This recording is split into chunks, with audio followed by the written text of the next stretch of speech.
একটা তত্ত্বাবধায়ক সরকারের হাতে প্রফেসর ডক্টর ইউনূস ক্ষমতা দিয়ে উনি একটা নিরাপদ এক্সিট চাচ্ছেন। রেজিস্ট্রেশন পাই নাই। প্রফেসর ইউনূসের ঐক্যমত কমিশনের রাজনৈতিক দলের বৈঠকে এনসিপি কোন প্রোটোকলে যোগ দিচ্ছে? এই নির্বাচনের আগে তত্ত্বাবধায়ক সরকার ফিরে আসার কোনো আইনগত ভিত্তি বা সম্ভাবনা কি আপনি দেখতে পান? ডক্টর ইউনূসকে অনারেবল এক্সিট দেওয়ার পক্ষে বিএনপি। আমি মোশাররফ আহমেদ ঠাকুর আপনার কাছে একটু জানতে চাই, একটি গুজব রটেছে যে প্রফেসর ইউনূস উপদেষ্টারা একটা এক্সিট চায়, সেফ এক্সিট চায়, এবং এই যে জুলাই সনদ বাস্তবায়ন হচ্ছে না, কোনো রাজনৈতিক দলগুলো এটাতে স্বাক্ষর করছে না, কেউ মানবাভিমান করছে, এই সমস্ত কেওয়াসের মধ্য দিয়ে এমন একটা পরিস্থিতি তৈরি হচ্ছে যেখানে একটা তত্ত্বাবধায়ক সরকারের হাতে প্রফেসর ডক্টর ইউনূস ক্ষমতা দিয়ে উনি একটা নিরাপদ এক্সিট চাচ্ছেন। আসলে কি তাই? আমি আপনাকে বলি তানভীর ভাই, আমরা ডক্টর ইউনূসকে একটা ক্রান্তিকালীন সময়ে আমরা ওনাকে দায়িত্ব দিয়েছিলাম, রাজনৈতিক দলগুলি মিলে, আর্মি তাকে মান্যতা দিয়েছে। সেই ক্ষেত্রে আমরা সেফ এক্সিট কেন, আমরা ওনাকে অনারেবল এক্সিট দেব। উনি যদি চলে যেতে চান অনারেবল এক্সিট একবার গান স্যালুট দিয়ে অনারেবল এক্সিট দিল, ঠিক আছে। এবং আমি আপনাকে বলি, ডক্টর ইউনূস যদি কালকে, আমি আল্লাহ না করুন ওনাকে আরো 100 বছর হায়াত দিন, তো উনি যদি কালকে যদি কোনো কারণে আজকে রাত্রে উনি পরলোক গমন করেন, তো বাংলাদেশকে আগামীকাল চলবে না? আগামীকাল তো চলবে। তো এই জন্য আমি আপনাকে বলছি যে আমরা বাংলাদেশে এইরকম হতাশাবাদী মানুষ নই। আমরা ডক্টর ইউনূসকে তার যারা চোর, চোরটা, চামুন্ডা, একেবারে ডাকাত আছে, কি বলে ডাকাত, যে উপদেষ্টাগুলি আছে, 311 কোটি টাকা চুরি করে পিয়াস, আর এই উপদেষ্টা নাকি ভালো, আসিফ মাহমুদ সজীব ভুইয়া, ওরে আমরা সেফ এক্সিট দেবো। আর ডক্টর ইউনূস সেফ এক্সিট করেন, ডক্টর ইউনূস অনারেবল এক্সিট পাবেন। তা আপনার এই যে খলিল, ও বাংলাদেশের স্বার্থের বিরুদ্ধে কাজ করছে, ওকে সেফ এক্সিট দেওয়া যেতে পারে। তো যেগুলো চুর ডাকাত ওইগুলিকে সেফ এক্সিট, আর যেগুলি একেবারে যারা ডক্টর ইউনূস সহ যারা ভালো রোল প্লে করছে, ধরেন আমাদের সাথে মিলে নাই অনেক কিছু, ডক্টর ইউনূস যে নিরপেক্ষ না, উনি নিরপেক্ষতা বহুভাবে ভঙ্গ করেছেন। উনি বলেছেন, ছাত্ররা আমাকে বলেছে আমাদেরকে কে চেনে, আমি বলছি না, তোমাদেরকে সব বাংলাদেশের সবাই চেনে, তোমরা একটা দল গঠন করো, তোমরা দল না করলে সব পুরাতন বর্গের মানুষের হাতে চলে যাবে। উনি এটা দিয়ে প্রথম নিরপেক্ষতা ভঙ্গ করেছেন। উনি বলেছেন ছাত্ররা আমার নিয়োগকর্তা, এটি যে তার নিরপেক্ষতা ভঙ্গ করেছেন। তারপরে উনি আরো ওনার নিয়োগকর্তা, ওই সময় তো এনসিপি রাজনৈতিক দল ছিল না, ছাত্রদের নেতৃত্বেই তো অভ্যুত্থান তৈরি হয়েছে। তো ছাত্রদের নেতৃত্বে অভ্যুত্থান হয়েছে, ছাত্রদের নেতৃত্বে সব জনগণ মাঠে নেমেছে, তো স্বাভাবিকভাবে তিনি এটি বলেছেন তারা নিয়োগকর্তা। এখন তিনি রাজনৈতিক দল, এখন এনসিপি রাজনৈতিক দল গঠন করেছে। এখন শুনেন, এনসিপি এখনো রেজিস্ট্রেশন পাই নাই। এনসিপি মনে করলাম আমাদের অভ্যুত্থানের ছেলেমেয়েরা দল গঠন করছেন, এনসিপি এখন রেজিস্ট্রেশনই পাই নাই। এনসিপি কে উনি বলতে পারেন যে আন্দোলনের শক্তি হিসাবে এদেরকে ডাকতে পারেন, উমুক উমুক পারসন। এনসিপি তো যেতে পারে না ওনার যমুনায়, এনসিপি যেতে পারে না। উনি তো ডেকে ওনার নিরপেক্ষতা ভঙ্গ করতেন। তারপরে আমরা বলছি আপনাকে ডক্টর ইউনূস অনারেবল এক্সিট পাওয়ার অধিকার রাখেন এখনো। ডক্টর ইউনূসকে অনারেবল এক্সিট দেওয়ার পক্ষে বিএনপি। না আচ্ছা, একটু মুজাহিদুল ইসলাম শাহীন, আসলে এনসিপির রেজিস্ট্রেশন নিয়ে এই বিলম্বের পেছনে আপনার কাছে কি কোনো কারণ মনে হয় যে এই দেরিটা কেন হচ্ছে? এনসিপি কি নির্বাচন কমিশনের সকল ক্রাইটেরিয়া সম্পন্ন করেনি? তা মানে একটি রাজনৈতিক দল গঠনের জন্য যে মানে ক্রাইটেরিয়াটা আছে নির্বাচন কমিশনে, এনসিপি কি সেগুলো সবগুলো বিধি মেনেছে? নির্বাচনের আগে পাচ্ছে না কেন এনসিপি রাজনৈতিক দল হিসেবে স্বীকৃতি? একটি রাজনৈতিক দলের নিবন্ধন করার প্রক্রিয়া আছে। সেই প্রক্রিয়ার বিষয়টা হলো, যখন আপনারা মানে ইলেকশন কমিশন সিদ্ধান্ত নিয়েছেন যে এনসিপিকে নিবন্ধন দিবেন, তারপরে তারা আনুষ্ঠানিকভাবে একটি মতামতের জন্য এটা উপস্থাপন করেন যে কোনো ব্যক্তি বা রাজনৈতিক দলের কোনো এই দলকে আমরা রেজিস্ট্রেশন দিতে চাওয়ার পরবর্তীতে এটা আবার তারা মতামতের জন্য উপস্থাপন করেন। তখন কেউ অভিযোগ দিলে, মতামত দিলে সেটা শুনানি হয়, সেটার জন্য অপেক্ষমান আছে। এই প্রক্রিয়া একটা বিষয় প্রক্রিয়ার মধ্যে আছে। প্লাস ইলেকশন কমিশন এখানে বলে দিয়েছেন যে তারা এনসিপিকে নিবন্ধন দিবেন, প্রাথমিকভাবে সিদ্ধান্ত নিয়েছেন। এরপরের বিষয় হলো এনসিপি কোন প্রতীক নেবে, প্রতীকের বিষয়ে আলোচনা হচ্ছে।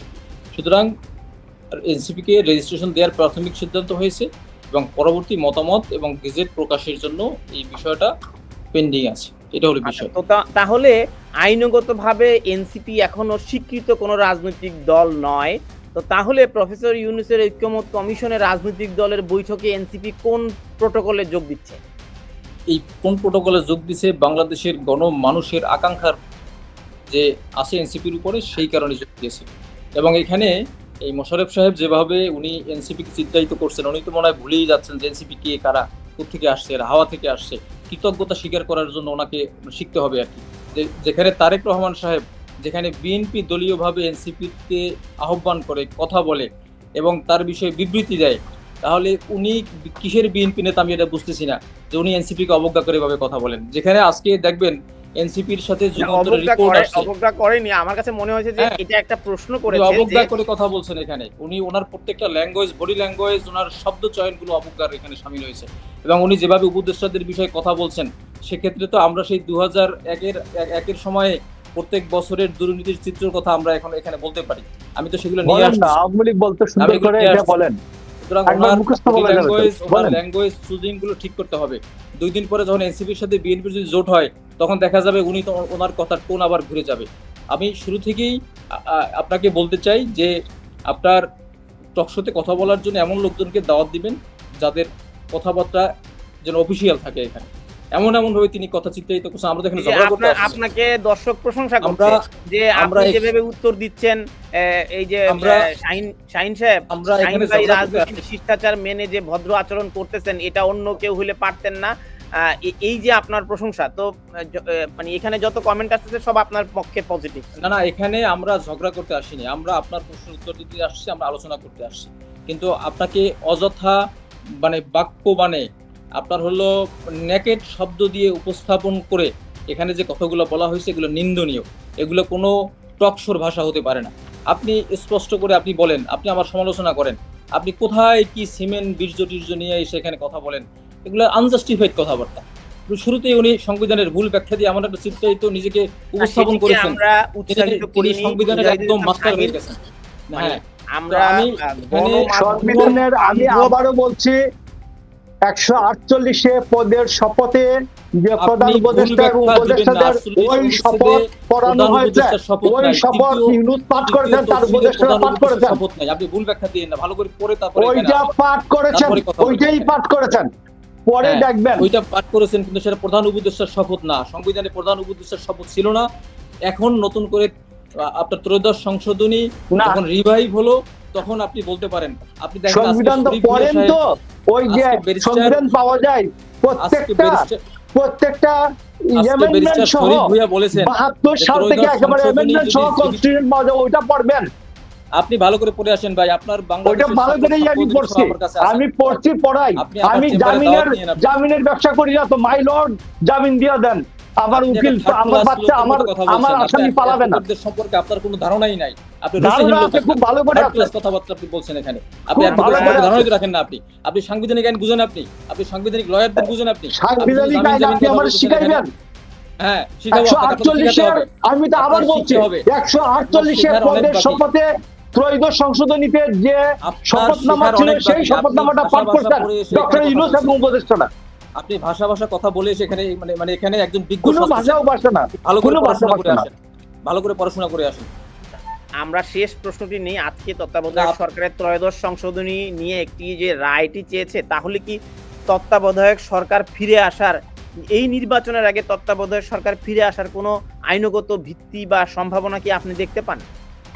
আজকে ব্যারিস্টার শরীফ ভূঁইয়া চমৎকার করে বলেছেন যে যদি তত্ত্বাবধায়ক সরকারের রায়টা বর্তমানে অ্যাপিলেট ডিভিশন বহাল করে, তাহলে বর্তমান সময়ে আর তত্ত্বাবধায়ক সরকার রিভাইভ হবে না। আগামীতে যে সরকার আসবে ফেব্রুয়ারি মাসে, যদি ইলেকশন হয়, সেই ইলেকশনের পরে সেই নির্বাচিত সরকার এসে পরবর্তীতে যে গভর্নমেন্ট আসবে বা নির্বাচন হবে, তখন তত্ত্বাবধায়ক সরকারটা আসতে পারে বা রিভাইভ হবে। আচ্ছা, আপনি দেখেন যে ব্যারিস্টার শরীফ ভূঁইয়ার যে কমেন্ট এখানে আসছে, সেখানে সুন্দর করে স্পষ্ট করে তিনি কথাগুলো বলেছেন যে কখন কিভাবে এটা আপনার রিভাইভ হবে আর কি। আমরাও মনে করি সেটাই, যে আগামী নির্বাচনের পরে তত্ত্বাবধায়ক সরকারটা আবার সংবিধানে অন্তর্ভুক্ত হলে এর পরবর্তীতে যে মানে নির্বাচনগুলো হবে, সেখানে এই তত্ত্বাবধায়ক সরকারের অধীনে আবার নির্বাচন হতে পারে।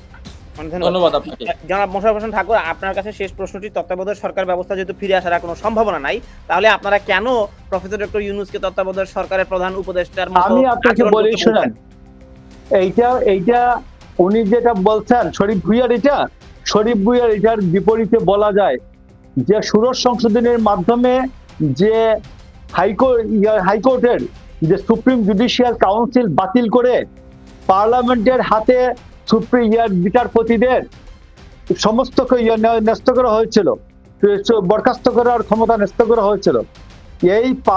এই সুপ্রিম কোর্ট যে পঞ্চদশ সংশোধনী বাতিল করে সুপ্রিম জুডিশিয়াল কাউন্সিল বলে তারা বিচারপতিদেরকে অবসরে পাঠিয়েছেন, বিচারপতিদেরকে বাড়ি পাঠিয়েছেন, এবং এখানে পার্লামেন্ট লাগে নাই যে সুপ্রিম জুডিশিয়াল কাউন্সিলকে রিভাইভ করার জন্য পার্লামেন্টে আরেকটা সংশোধনী যেহেতু লাগে নাই, আমি মনে করি সুপ্রিম কোর্ট অ্যাপিলিয়েট ডিভিশন যদি আগামীকালকে বলে যে ত্রয়োদশ সংশোধনী রিভাইভ করা হোক, তো রিভাইভ করলে আমার মনে হয় ইন অ্যাবসেন্স অফ পার্লামেন্ট এটা অটো হতে পারে। চতুর্দশ পার্লামেন্টের কোনো প্রয়োজন নাই। এবং এই যে ডিসেম্বর মাসের 28 তারিখে এই বিচারপতি রেফাত আহমেদ অবসরে যাবেন, 18 তারিখে হাইকোর্ট বন্ধ হয়ে যাবে, তার আগে নতুন প্রধান বিচারপতি আসবেন, ফলে ডিসেম্বরে এই রেফাত আহমেদ নিজে দায়িত্ব নিতে পারেন। অথবা সুপ্রিম কোর্টের ত্রয়োদশ সংশোধনী বিধান অনুযায়ী একজন বিশিষ্ট নাগরিক চতুর্থ অপশন হিসাবে বিশিষ্ট নাগরিক হিসাবে ডক্টর ইউনূস থেকে যেতে পারেন। ডক্টর ইউনূস যদি চলে যান, কোনো বিশিষ্ট নাগরিক না পাওয়া যায়, রাষ্ট্রপতি হতে পারেন, এই যে প্রধান উপদেষ্টা দায়িত্ব নিতে পারেন। আর প্রথম অপশন তো হচ্ছে সদ্য সাবেক বিচারপতি, দ্বিতীয় অপশন এর আগের বিচারপতি, তৃতীয় অপশন আপিল বিভাগের সদ্য সাবেক বিচারপতি, চতুর্থ অপশন বিশিষ্ট নাগরিক, পঞ্চম অপশন রাষ্ট্রপতি। তো আমি তো মনে করি যে সবগুলি রাজনৈতিক দল একমত হলে কোনো সমস্যা নাই। তার মানে তত্ত্বাবধায়ক সরকারের অধীনে নির্বাচনের সম্ভাবনা উড়িয়ে দেওয়া যাচ্ছে না, একবারই উড়িয়ে দেওয়া যায় না। আর আমি মনে করি যে যেহেতু ডক্টর ইউনূসের বৈধতা হচ্ছে রাজনৈতিক দলগুলির সম্মতি। বড় রাজনৈতিক দল হিসেবে বিএনপি বলেছে আপনি তত্ত্বাবধায়ক সরকারের মতো নির্বাচনের ট্রেন শুরু হয়েছে, আপনি তত্ত্বাবধায়ক সরকারের মতো আচরণ করেন, আপনার নির্বাহী ক্ষমতা প্রয়োগ বন্ধ করেন। That is enough, it's enough যে বিএনপি বলেছে যে উনি ওই তত্ত্বাবধায়ক সরকারের মতো আচরণ করবেন, এইটাই এনাফ, বিএনপি বলাটাই এনাফ আমি মনে করি। অনেক ধন্যবাদ। আমরা নিশ্চয়ই সকল কিছুর বিশ্লেষণ এবং সকল কিছুর সমাধান আমরা এই ছোট্ট আলোচনায় করতে পারবো না। মুজাহিদুল ইসলাম শাহীন, আপনি কি কোনো পয়েন্ট যোগ করতে চান? আমরা অনুষ্ঠান শেষ করবো। আমি আমার বক্তব্য দিয়েছি যে তত্ত্বাবধায়ক সরকার এখানে আপাতত ফিরে আসছে না, আগামী নির্বাচনের পরে গিয়ে এটা আবার ফেরত আসবে আমরা মনে করি।